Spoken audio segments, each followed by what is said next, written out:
It started the summer after my 50th birthday. I'd spent the morning scraping leftover wax off the dining room table from my own little celebration the night before. Just me, my husband Richard, and a too sweet store-bought cake he brought home from the grocery store half an hour late. There were candles, yes, and a brittle sort of smile on his face as I blew them out, but the evening felt like a habit rather than a celebration. 27 years of marriage can do that, I suppose. We still slept in the same bed, still reminded each other to take vitamins, still filed joint taxes. But the last time he had touched me with any real urgency, I think George W. Bush had been president. I hadn't planned to cheat. God, no. I wasn't even thinking about it.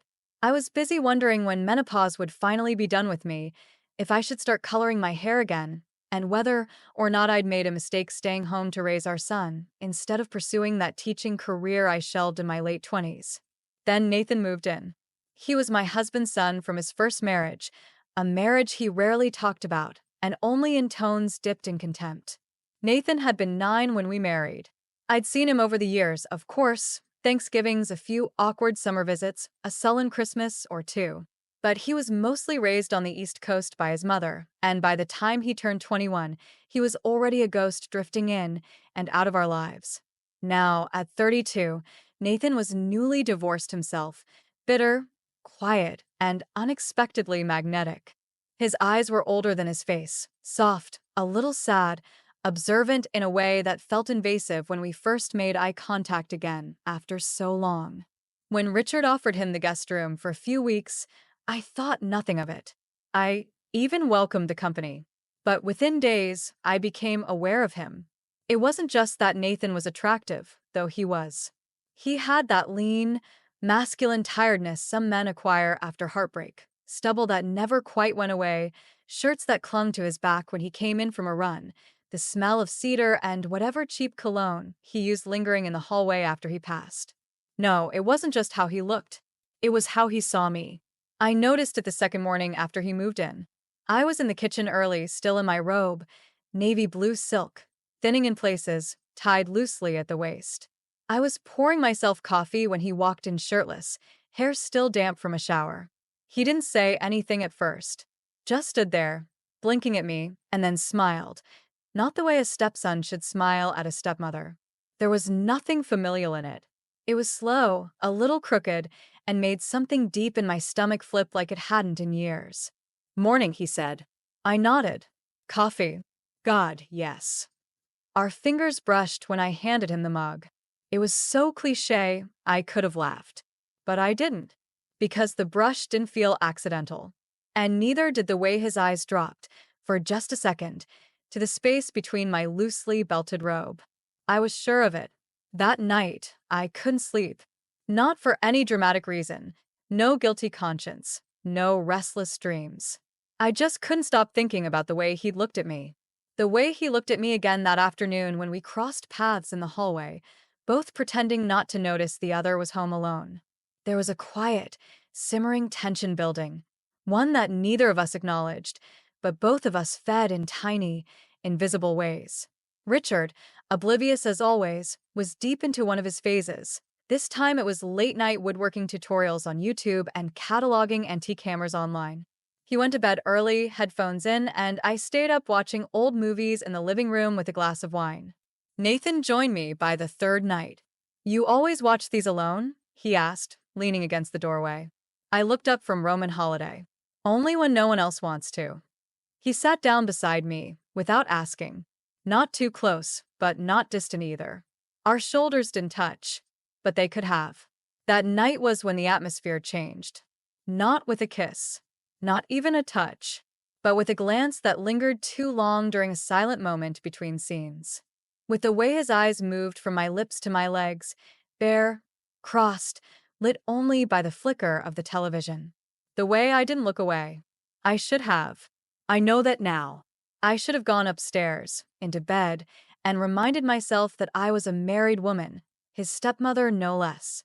I should have laughed off whatever flirtation hung in the air and reinforced some boundary, some moral, maternal, adult boundary. Instead, I poured a second glass of wine and offered it to him. "You know this is crazy, right?" he said softly after a long silence. What is? He gave a small laugh. Whatever this is. I sipped slowly, letting the wine coat my tongue. It's just a movie. He didn't believe me. Neither did I. By the following week, it was no longer just looks. It started in the laundry room. I had a load of towels to fold, and he was standing behind me, waiting for his own. I turned to reach for the dryer and brushed against him, much too deliberately to be innocent. He didn't step back. You're doing this on purpose, he murmured. I looked up at him. Doing what? He stepped closer, close enough that I could feel the heat coming off his bare chest, smell the faint trace of detergent and skin. You're not afraid someone will catch us? He asked. I felt my pulse throb in places I'd forgotten still responded like that. Should I be? He leaned down, lips just grazing the shell of my ear. You tell me. When he kissed me that first time, I didn't stop him. I didn't even try. His mouth was warm and firm, his hands pressing into the small of my back in a way that made my knees soften. I gasped against his lips when he pulled me tighter, our bodies flush, and it hit me like lightning. How long it had been since someone had wanted me like this. Touch me like this. It wasn't gentle. It wasn't tender. It was hungry. And God help me, I was starving too. We didn't go further than that, at least not that night. But we were already past the point of return. The next day, when Richard left for a business trip to Chicago, I stood in the kitchen and watched him drive away, not with sadness or worry, but with anticipation thudding like a drum in my chest. Nathan appeared behind me not 10 minutes later. Is it just us now? He asked, stepping close again. I nodded. That afternoon, we crossed the line completely. And not gently. It happened on the couch, sunlight streaming through the sheer curtains, no pretense, no slow undressing. It was fast, almost desperate, like holding back for days had only made the release more powerful. His hands roamed my body with reverence and greed, his mouth exploring skin that hadn't been kissed in years. I clawed at his back, wrapping my legs around him, moaning into his neck as he filled me with an intensity that nearly brought me to tears. It wasn't love. It wasn't even affection. It was need, pure, carnal, taboo. When it was over, we didn't speak for a long time. We just lay there, breathing, his arm draped over my waist, my cheek against his chest. I should have felt guilt, regret, fear. But I didn't. I felt alive. And that terrified me more than anything. I began to compartmentalize my life the way women learn to do when they're very young, often without even realizing it. Mornings were for coffee and laundry, the dishwasher, vitamins lined up on the counter like quiet obligations. Richard would call from Chicago, voice brisk, always ending the conversation with a distracted "love you," more like a period than a promise.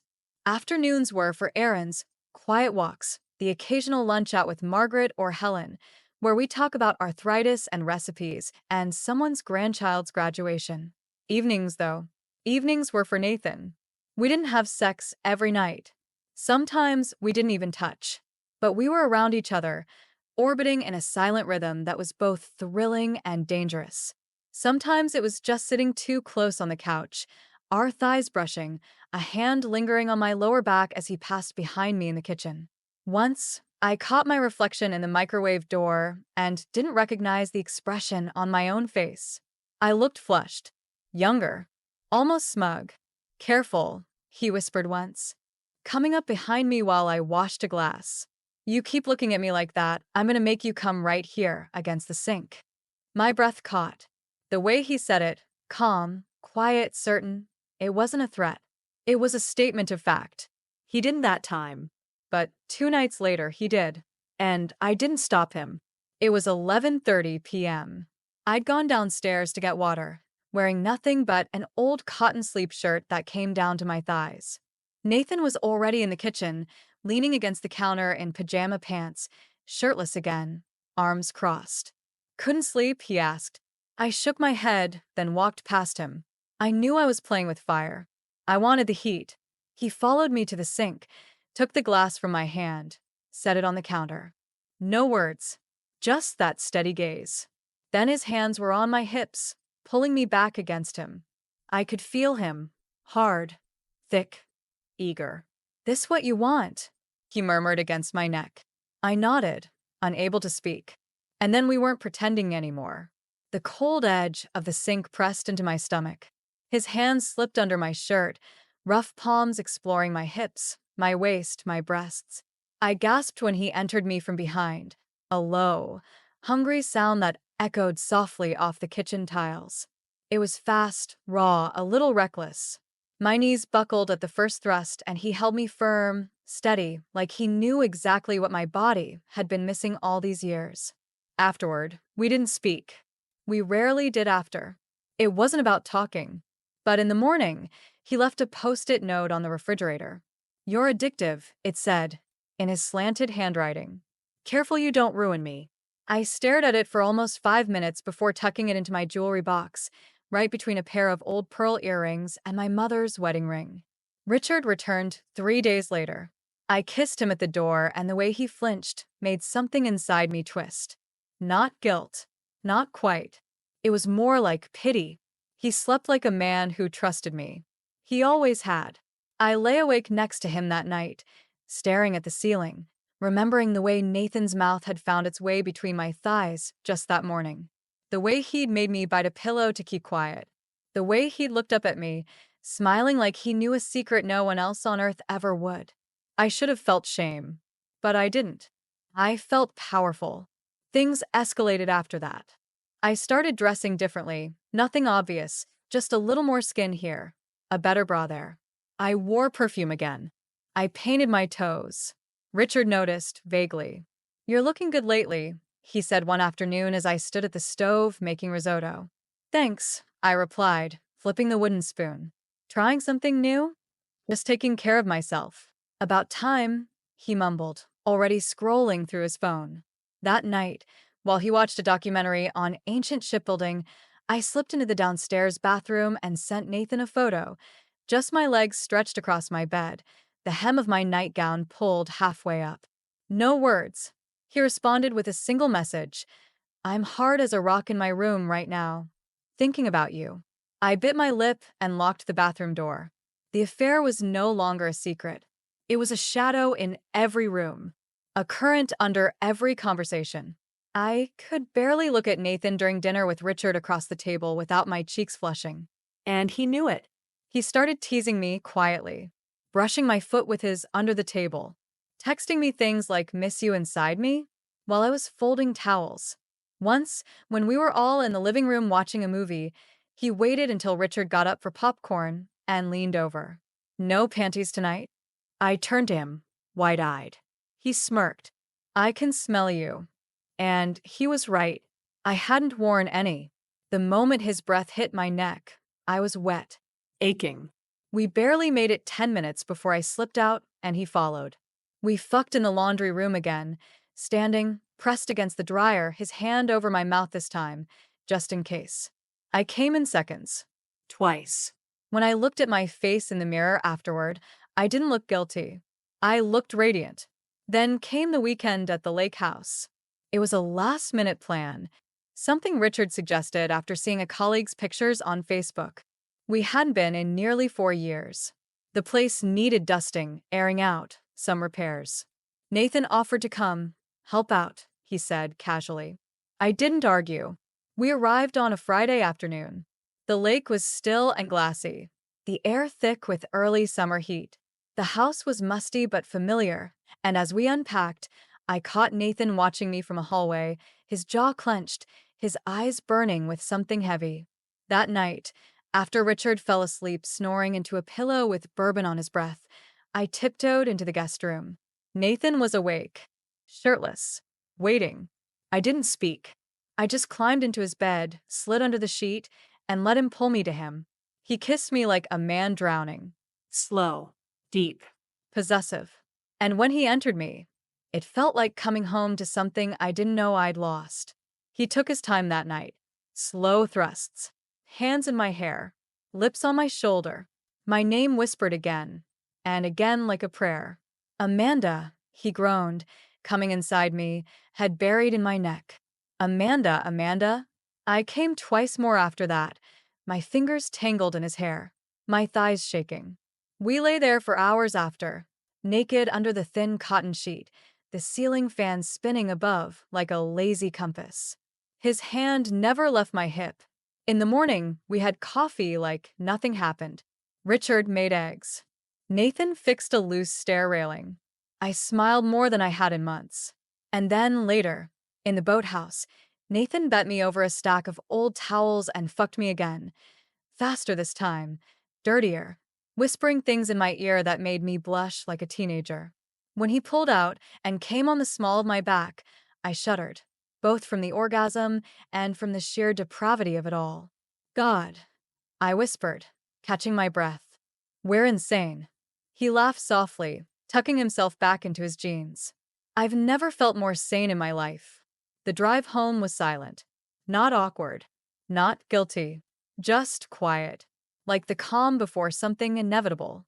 That night, I lay awake listening to Richard breathe, staring into the dark, my skin still humming from Nathan's touch. I turned over, placed a hand on Richard's shoulder, and felt nothing. No anger. No resentment. No connection. My marriage wasn't broken. It was done. Like a book I'd finished long ago, but still kept on the shelf out of habit. But what was happening with Nathan? That was something else entirely. Something dangerous. Something real. Nathan didn't leave. That was the first thing I noticed.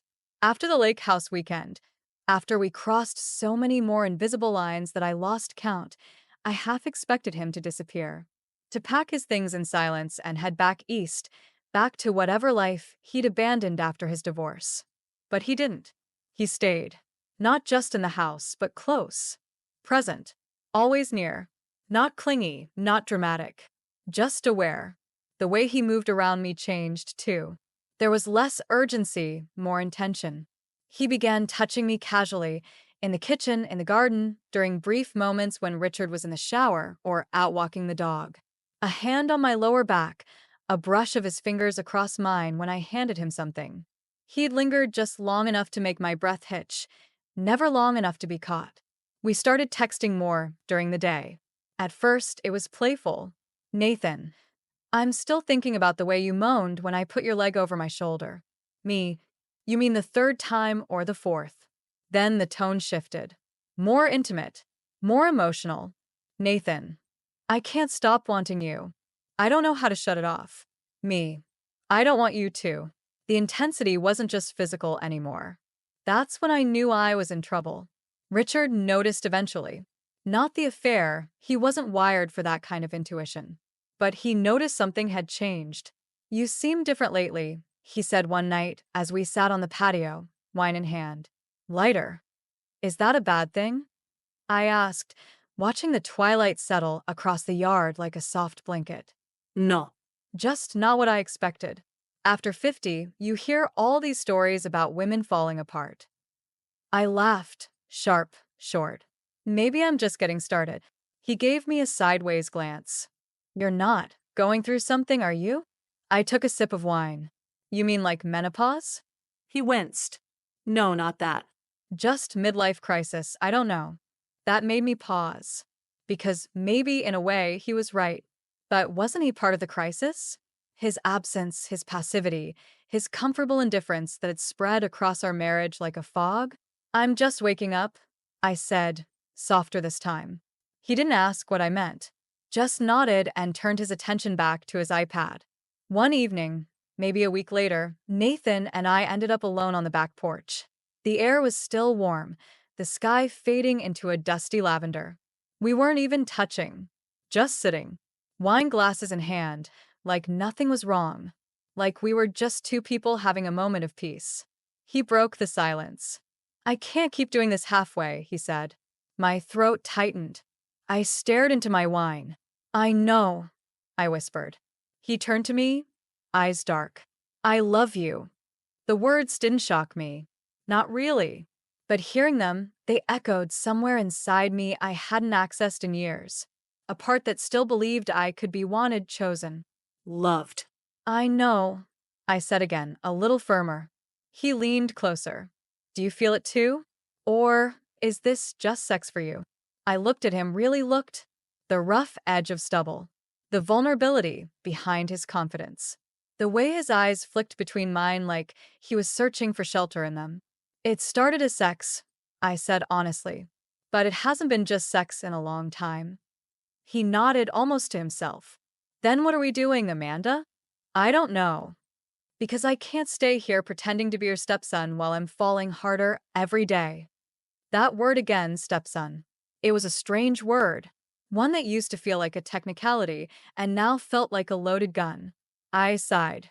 I need time. I've already given you time. But I have a husband. You don't have a marriage. Not really. He was right. Of course he was right. But right didn't make it simple. A few nights later, I caught my reflection in the mirror after a shower, still damp, towel wrapped loosely around me. I didn't recognize myself. Not because I looked different, although I suppose I did. My skin had more color. My eyes more light. I was standing straighter, breathing deeper. But it wasn't the way I looked. It was the way I felt. I felt wanted. Not tolerated, not managed. Desired. And desire, once reawakened, has a voice of its own. The next weekend, Richard suggested dinner out. Something simple. Like old times, he said. We sat across from each other in a little Italian place downtown. The lighting was soft, the food familiar. But the silence between us was louder than anything we'd ever spoken. So, he said eventually, should we plan something for our anniversary next month? I hesitated. Stirred my pasta. Do you want to? He shrugged. It's been what, 28 years? 27. I corrected automatically. He nodded. That's something, isn't it? Is it? I wanted to ask, is longevity in itself a reason to celebrate? Or just a sign we've forgotten how to let go? Instead, I said, maybe we should talk about where we are. He blinked. Where we are? Yes. He leaned back in his chair, brows furrowed. Amanda, what's going on? I opened my mouth to speak and realized I didn't know how. I didn't know how to unravel years of unmet need in a single conversation over penne arrabbiata. So I said nothing, and he filled the silence with his usual refrain, distraction. A story about someone at work, a joke about the wine. I smiled when appropriate, nodded, pretended. I was getting very good at pretending. That night, Nathan came into my room. Not like before, not stealthy or secretive. Just walked in and sat at the edge of the bed like he belonged there. He asked you, didn't he? Nathan said. I nodded. About the anniversary. Did you tell him? No. He was quiet for a moment. Do you think you will? I looked at him, at his bare chest, his steady eyes. The space between us buzzed with something old and new all at once. I don't know, I said honestly. He reached over, took my hand. I want you, Amanda. Fully. Not just when he's asleep or out of town. I want to wake up next to you. Take you on real dates. Buy you coffee in public. Be with you. The simplicity of it knocked the wind out of me. You deserve that, he said. And so do I. He leaned in and kissed me soft this time. Not hungry, not rushed. Just lips meeting lips like a promise. When he pulled back, I touched his face. I'm scared, I admitted. I'm not. In the following weeks, the weight of duality became harder to bear. I was living two lives, one of habit, one of passion. One public, one private. My body belonged to Nathan. My name still belonged to Richard. Every day felt like an act of quiet betrayal, and every night felt like salvation. We had sex in the most mundane places, his car, the storage room, even the shower while Richard was downstairs on the phone. I should have felt degraded. Instead, I felt seen. Once, Nathan tied my wrists with his belt and made me beg to come. Another time, he whispered fantasies into my ear as he touched me under the table during dinner. Dirty, detailed ones. Things I'd never done before and wanted so badly to try. He was younger, yes. But he understood me in a way no one ever had. Not as a wife, not as a mother, not as a woman over 50, but as a person with desires, longings, layers. And I was falling in love. Truly, deeply, hopelessly in love. The question was, what now? How long could we keep this up? How long should we? Because something had to give. And soon. It ended, as these things often do, not with some grand confrontation or dramatic scene, but with a silence that had waited too long to be broken. I remember the day it began to shift. Nathan had gone out for the afternoon. Just errands, he said. I was home alone, folding laundry on the edge of the bed, a soft jazz playlist humming low from the kitchen speaker. I picked up one of his t-shirts, still warm from the dryer, and found myself pressing it to my face. His scent, clean, slightly musky, tinged with cologne, rose up and filled me with an ache so sudden I sat down hard on the edge of the bed. My eyes welled. Because it hit me, I wasn't just having an affair anymore. I was in a relationship, a real one, with a man who knew the sound I made just before I came, who knew I liked peaches cold from the fridge, who knew that I always wanted the window cracked, even in winter, who read my moods from across the room and could make me laugh just by raising an eyebrow. But I was also still married to a man who had been my home for nearly 3 decades. And no matter how hollow that home had become, tearing it down was going to hurt. Me. Him. Everyone around us. Including Nathan. Especially Nathan. That night, I tried to be present with Richard. I cooked something elaborate, osso buco, which I hadn't made in years. Set the table nicely. Lit candles. He noticed. Well, this is something, he said, smiling faintly as he took his seat. We ate in relative peace. He told me a story about a recent investment seminar. I nodded, smiled, filled his wine glass. And then, as we sat there quietly at the end of the meal, I looked across the table at this man I'd known for almost 30 years. The man who held my hand through childbirth, who once carried me across the threshold of our first house, who brought me a Diet Coke every morning for a decade without fail. I realized I didn't love him anymore. And it wasn't because of Nathan. It was because we had stopped seeing each other long before Nathan ever saw me. Richard, I said, softly, placing my fork down. He looked up. We need to talk. His face shifted immediately, wary, bracing. I could see him preparing for anything, cancer, debt, maybe even a confession of something small like a lost savings bond. But he wasn't prepared for what I said next. I've been unfaithful. Silence. Not the explosive kind. The hollow kind, like the moment after a deep breath, waiting to exhale. He stared at me. What? I didn't plan it, I said. But I'm not sorry. And I think I stopped being your wife in my heart a long time ago. He blinked. With who? I didn't say. I didn't need to. Because in that moment, I think he knew. Maybe he'd always known. Maybe all those late nights and the way I started humming around the house again had told him what my words never could. He stood slowly, like something heavy had settled into his chest. Walked to the kitchen. Poured himself a scotch. Then came back and sat. He didn't yell. Didn't accuse. Is it love? He asked finally. I didn't hesitate. Yes. He looked away. And it's not me. No, he nodded. Took a sip. Then, well. That's that, I guess. And it was. Not all at once. The logistics took weeks. Conversations. A quiet announcement to friends. A strange mix of tears and polite avoidance from our grown children. Some shock. Some judgment. But nothing fiery. We were adults. Adults who'd outgrown something once vital. By the end of the month, Richard had moved into a condo nearby. We promised to remain kind. We meant it. And for the first time in years, my house felt mine. Nathan didn't say, I told you so. He just kissed me when I told him, long and slow, the kind of kiss that reaches all the places words fail to go. We spent that night in my bed. Not hiding. Not sneaking. Naked under the covers. Limbs tangled. Soft laughter muffled by pillows. Him inside me with no pressure. No guilt. Just belonging. I cried afterward. Not because I was sad. Because it felt so real. Because I'd waited so damn long for someone to want all of me. And he did. God help me, he really did.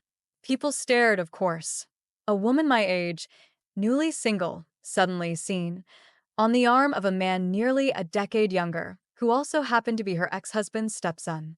The gossip practically wrote itself. But I didn't care. Because we weren't flaunting. We were just living. He took me to jazz clubs, bookstores, weekend drives up the coast. We learned each other's rhythms, what time of day we each got quiet, how we each fought when we were scared. He had a temper I hadn't seen in the early days. I had moods he didn't know how to read yet. We fought, but we also fought for each other. And that made all the difference. One afternoon, maybe a year later, I stood at the kitchen sink, the same place where he first bet me over, the beginning of the end of the life I used to live. Nathan came up behind me and wrapped his arms around my waist. I leaned back into him, felt his mouth against my neck. "What are you thinking?" he murmured. I paused. "About how it started." He chuckled. "The laundry room?" "No," I said. "Before that." He was quiet. "Then, that first night, when I saw you in the kitchen, you were standing there like you didn't know how beautiful you were." I smiled. "I still don't," I whispered. "You're the most alive woman I've ever met," he said. "Even before I touched you." We stayed like that for a long time, the sun filtering through the curtains, the quiet hum of the world outside. Two people who had broken all the rules and somehow landed softer on the other side. I didn't regret the affair. Not the risk. Not the lies.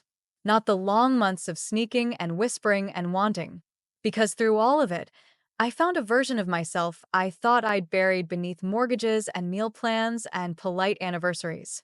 I found the woman who could still want, still burn, still be loved fiercely. Not for what she did or what she gave, but simply for who she was.